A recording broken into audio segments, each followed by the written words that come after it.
going? Kevin Cleary here with a knife video for you. Today we're taking a look at a Real Steel knife. This is the Real Steel Metamorph, but this is a particular version of the Real Steel Metamorph. In fact, I have reviewed this knife before, and back then, it's an Ostap-Hell design, by the way. Back then, I loved the design. I loved the overall package, just how slim and sleek and lightweight it was overall, just how attractive the overall design was. So there was a lot that I really liked about this knife, but it had one huge glaring problem that was so bad that I ended up ultimately saying, look, this is a knife to skip. And the problem was it was so slippery, like dangerously slippery, to where it cut me more than one time, okay? Now, it really hurt me to say, hey, this knife sucks, because I loved the design so much. And so when I heard that Indiana Knives was doing an exclusive, I was really happy about that. And I'm very happy that Indiana Knives was willing to send me one so I could share it with you guys. And look, guys, this knife does not disappoint. It still has all the things that I really liked about the original, but in a construction, okay, and in materials that allow it to be super grippy. And this one, I'm happy to say, has not cut me at all. I can easily get a hold of this. I can do whatever cutting task I need to do. I can open it and close it without any awkwardness or any difficulty. And that is really the main thing that I was hoping would happen, excuse me, there, when I got my hands on this knife. So let's go ahead and first of all say thanks to Indiana Knives. Check the link in the description box below to go over and get one for yourself, because this is a really great design, now extremely well implemented. Let me just add one thing, and that is there is now an updated version from Real Steel. So there is an aluminum version that has some milling on it. I don't have that one. And I don't know if I'm going to get it or not, because even, I don't know. I just have my doubts about whether or not they'd be able to be aggressive enough with milling on the aluminum that it would be as effective as the G10. Maybe they are. Someone can comment down below if you have another the second version. I think it's the Metamorph G2. If you have that one and you want to comment on how grippy it is in hand and whether or not it's too slippery, that would be very helpful down in the comments. Okay, so let's get back to this knife. This is an interesting knife. It's sort of a large, small knife, and I say large because it's 8 and 3/16 overall, so just under 8 1/4 inches. So that's definitely a full-size knife. Okay, it has 3 9/16 on the blade. All right, so again, that's a pretty substantial blade. All right, in terms of the handle length, 4 5/8 with almost 4 inches of grip area, right? 3 7/8 inches of grip area. All those numbers are what we like to see from a fairly substantial large knife. And yet, when you close this thing down, it is super small and super slim and only weighs 2.3 ounces. That's great. 2.3 ounces. You literally can carry this like in, I don't know, a nightgown, and you wouldn't even notice it, okay? I don't know what you're doing wearing a nightgown, but if you wanted to and you wanted to carry a knife, this would be your go-to choice. I mean, it's just so lightweight and yet gives you quite a bit of utility, right? It's still a large knife. It's got a great comfortable handle on it. You've got lots of cutting edge. Okay, now I wouldn't call this a hard use knife. Okay, I wouldn't go and take this to the bush for a survival knife, but for an EDC knife, I think it's really capable and very just, I think it's great because you're carrying almost nothing and you're getting a ton of utility. Okay, so let's get back to the knife itself, or let's get back to our sort of train of thought here and move on to the blade. Let me just wipe some of the fingerprints off of that. Okay, there we go. So blade here is N690 blade steel. You can see it's a flat grind, nice and thin behind the edge. Now it's fairly thin blade stock overall. So this knife is definitely designed to slice, and that it does. This is sliced like crazy. Now, you know, obviously this is probably not the knife you want to take if you're going to be doing a lot of prying and bending and all that kind of stuff. It's pretty genteel, okay? It's a pretty delicate knife. Very sharp tip. And I will say this, the previous version, the reason it cut me so many times is because as I would try to deploy it, it would end up kind of slipping this way, and the tip, you know, imagine this knife halfway open, the tip would end up right in the palm of my hand. All right, so you need that grippiness of the G10 to keep the knife in place when you're deploying it. because that blade is so slim and so pointy. Now, if you need a good, you know, a good knife for removing splinters, I don't know why that word wouldn't come to me, but if you need a good knife for removing splinters, this is fantastic. Perhaps Dr. Funky could use this as a scalpel because it's just so thin and so small. Really, really nice blade. So long as that meets your cutting tasks, right? Obviously, there are certain situations where you wouldn't want a blade this slim and this lightweight. You'd want something a little more substantial. And if that's you, then of course make the appropriate choice. Okay, so do I like the blade? Yeah.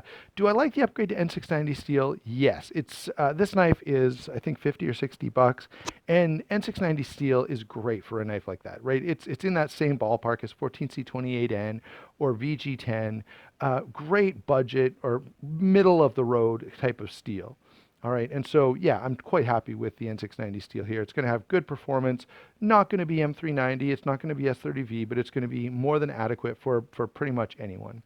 Okay, now let's talk next about the action. That's another really impressive feature of this knife. The action is very good. The D10 is pretty much exactly where it needs to be. It may take you a little practice. If you've never handled a front flipper at all, it'll probably take you a little bit of getting used to, but if you've handled a few front flippers, you'll have no problem dealing with this one.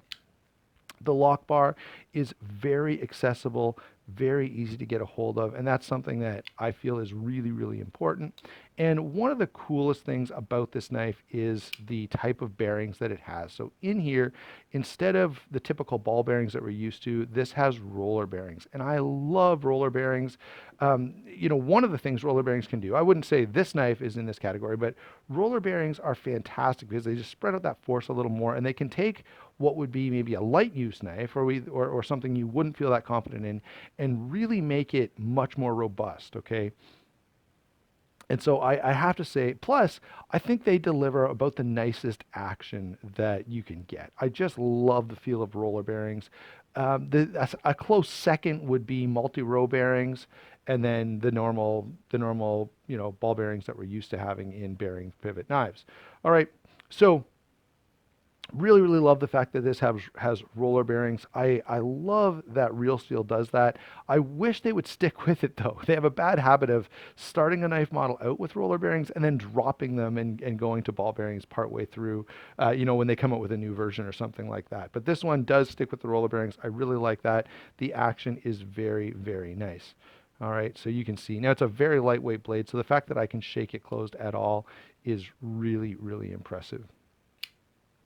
Okay, what about the handle? Obviously, the big story on the handle is the G10, and the G10 does make a huge difference. It makes this knife very comfortable, very usable, very enjoyable. It's a huge upgrade over the aluminum in this case. Now, I'm not saying G10 is always an upgrade over aluminum, but in this case, it really, really is because it really adds the grip that this knife needs to function properly. In terms of how this is put together, I'm pretty happy with that as well. I kind of like the fact, now perhaps you could argue, and I think they probably should have gone with an aluminum backspacer here. So we've got this aluminum backspacer here, sort of a floating backspacer, which is kind of interesting. Whoops, there we go, floating backspacer, focus you, which is kind of interesting. Integrated lanyard post there, which I do enjoy as well. Single position deep carry pocket clip, and take a look at this, guys. So we've got these milled out nested stainless steel liners. I really like nested liners. It's just an extra detail that adds some overall just a higher level of fit and finish to a knife. And to get all of that attention to detail and that amount of effort in a knife for $58, I think is what these go for, is really, really good. So I think the construction here is a huge win. And there's really not much I can say bad about this knife. So now that we've kind of gotten the construction, let's point out that in hand, it's a little slim, okay, but overall quite good. It's not uncomfortable. I don't feel any hot spots. It kind of has the same problem. If you've ever handled a Benchmade 940, it's a great knife, but the handle is just a little bit small that I'd like it to be a little more hand-filling. But, of course, the trade-off is when you're carrying this, it's virtually non-existent. So got to give credit where credit is due and understand that things like that are a trade-off. They were going for a super slim knife here, and with a super slim knife, big surprise, you get a super slim handle. Okay, so let's go ahead and do some comparisons so that you kind of get an idea where this fits in. Let's grab another real steel. So I've got the real steel Griffin here. This has the roller bearings as well. A little bit bigger, a little more robust. Perhaps if you feel like this is way too slim, this might be an interesting option for you. And I would say this is the best of these options. You know, this knife came out and everyone was super impressed. And so a lot of people went and bought the titanium version and were a little underwhelmed with it. But you know, everyone still likes the aluminum, and this is a really nice little knife here. A little bigger, a little heavier, but not crazy. Let's see, what else have we got? Oh, this is an interesting comparison. So here is the Rake 875 TZ. Very, again, a pretty slim but capable knife, not very obtrusive in pocket. Now it weighs more, a full ounce more, so you're definitely going to have to carry a little more around, but built by the same company, right? So Rake and Real Steel are both built by Senrin Mu, and they seem to do a pretty good job. Worthwhile to bring out a pair of two here. Again, interesting to point out that it's got some of the same features. So we've got the milled out nested liners, which is something we like about the pair of two, and it's always nice to see that. Let's grab a couple of other sort of aluminum handled knives. Not exactly comparable, but I think somewhat fitting. So here is a Kershaw Knockout, another very slim, very easy to carry knife. A little more hand filling in the, in the handle department. Both the same price, maybe a little bit more. And then of course, at a higher price point, aluminum handle, button lock here from Mastrop and ProTech. This is the Ferrum Forge designed Mordax. Lots of people are familiar with this knife, and so I thought I'd bring it in because they do kind of remind me of one another, not just the color, but the overall sort of feel of these knives as slim but capable. Okay, there you go, guys. So we've seen some comparisons now. You have an idea of size and how this compares. And also, I try to bring in comparisons that perhaps if you're interested in this, you might be interested in looking at some of those comparisons as well. I don't always succeed at that, but at least I try. All right, so this is a very ideal slim EDC knife. It's a cool design, it's comfortable in hand, it's useful as a cutting tool. It's so incredibly light that you hardly even notice that you're carrying it, and yet it's every bit of a full-size folding knife. This is a knife that's pretty easy to recommend, and I'm really glad that I can feel really good about recommending this knife because I wanted to like the original so much because I just loved the design.